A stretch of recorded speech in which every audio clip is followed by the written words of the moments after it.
qaar ka mid ah xildhibaanada maamul goboleedka Jubbaland ayaa deeq raashin gaarsiiyay jasiiradaha Jula Jawai Madawa iyo Kuda oo hoos yimaada degmada Badhaadhe. jasiiradahan ayaa la gaarsiiyay raashin ilaa gaaraya 500 oo qoys ayadoona jasiiradahan dadka ku nool ay dhibaatooyin badan ka cabanayaan maadaama ay hayeen dad garab rarata isla markaasina ka xamaasha badda coronavirusna uu ku yeeshay saameyn culus sidoo kalena duufaano ay ka dhaceen halkaasi. xildhibaanada halkaasi booqda ayaa waxa ay sheegeen deeqdan inay tahay mid hordhaca isla markaasina maamulka Jubbaland madaxda ugu sarreeyay ay soo gaari doonaan. warbixintani waxaynu eegaya waryeena Bashiir.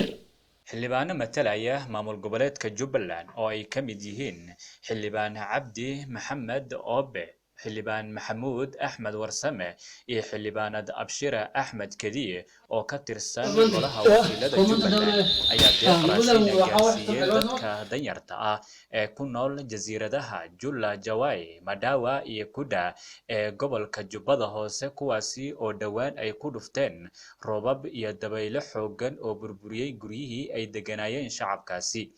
deeqdan raashinka ay xildhibaanadan ay gaarsiiyeen deegaanadan ayaa loo qaybiyay ku dhawaad 500 oo qoys oo danyar ah oo aan haysanin wax ay ku afuraan kuna suxuurtaan bishan barakeysan ee Ramadaan. dadka degan deegaanadan ayaa si weyn u soo dhaweeyeen deeqdan raashinka ah ay xildhibaanadan gaarsiiyeen waxayna xildhibaanada u sheegeen inay jiraan baahiyo kale oo ay qabaan sida inaysan haysanin goobo waxbarasho iyo caafimaad.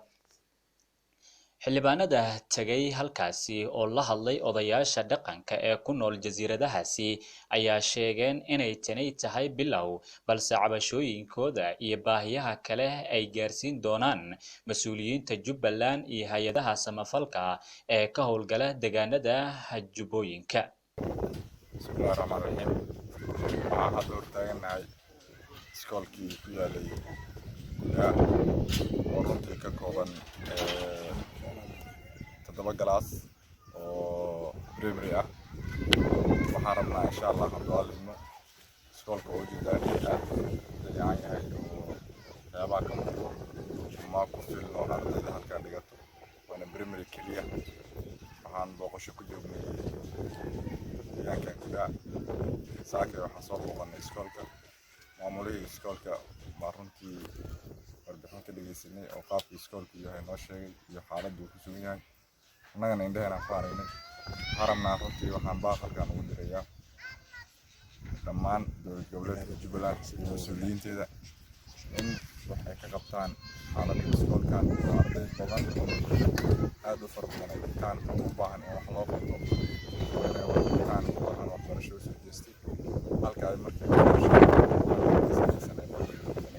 waxaan u baaqayaa dowladda ugu horeeya madaxweyne Axmed Islaam Axmed Madoobe. sidoo kale waxaan baaq u dirayaa jaaridaha ka soo jeedo deegaankan Kuda ku maqan dalka dibadiisa inay ka soo jawaabaan baahida uu qabo iskoolkan. waxaas ugu jiro iskoolka baa ka jirto oo hadda aan ka soo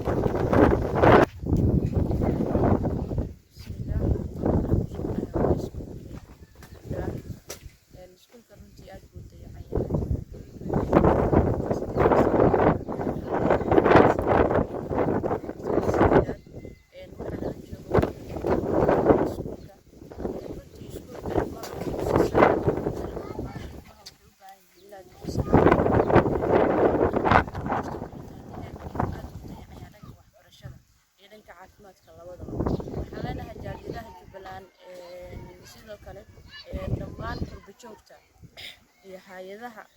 ku shaqale inay dhisaan iskuulaadka inay sidoo ku dhaqsiyaha badan iyo wasaaradda waxbarashada inay uga soo jawaabaan sidoo ku dhaqsiyaha badan inay qaadaan inay dhisaan iskuulkina dib loo dayactiro oo u jeedaan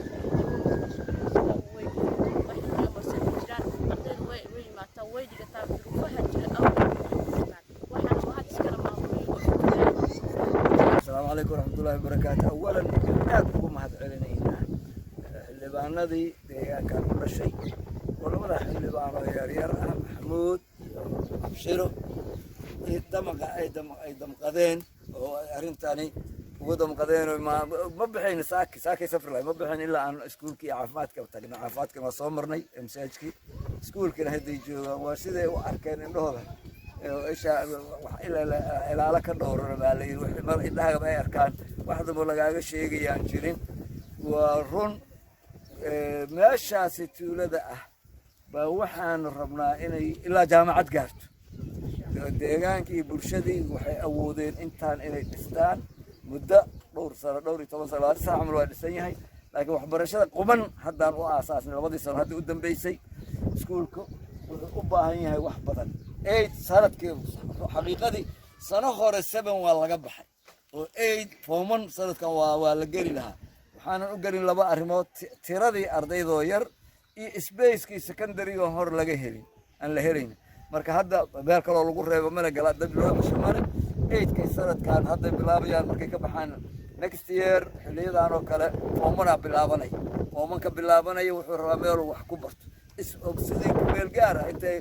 waxa ka weynaanayso secondary meel noqonayo hoose dhexna meel noqonayo inta laga gaaray space waa soo arkeen xildhibaanada space hadda galaasha secondary lagu sii samaysto waa noogu yaalaan marka wixii cidii damqanaysa marka hore awalan maamulkeena Jubbaland dowladda goboleedkeena Jubbaland hay-adaha ku shaqada wasaaradda waxbarashada ku shaqale waxaa ku shaqale arrimaha bulshada ku shaqale waxaa ku shaqale wixii vocational training iyo waxaa ku shaqale waxbarasho cidii lug ku leh waxaan ka codsanaynaa inay keenaan wixii tabar ay u keeni karaan waxay qalab u keeni karaan in iskuulkaasi mandarka wax walba waxaa kaa deeqa aragtida hore kaa deeqa iskuul hadda ay dhiganaysa arday 130 camal ay dhiganaysa 1 ilaa 7 ah si hor u sii socda la rabo ardayda inta badan markii hadda liisaskooda aan raadin intuu jiro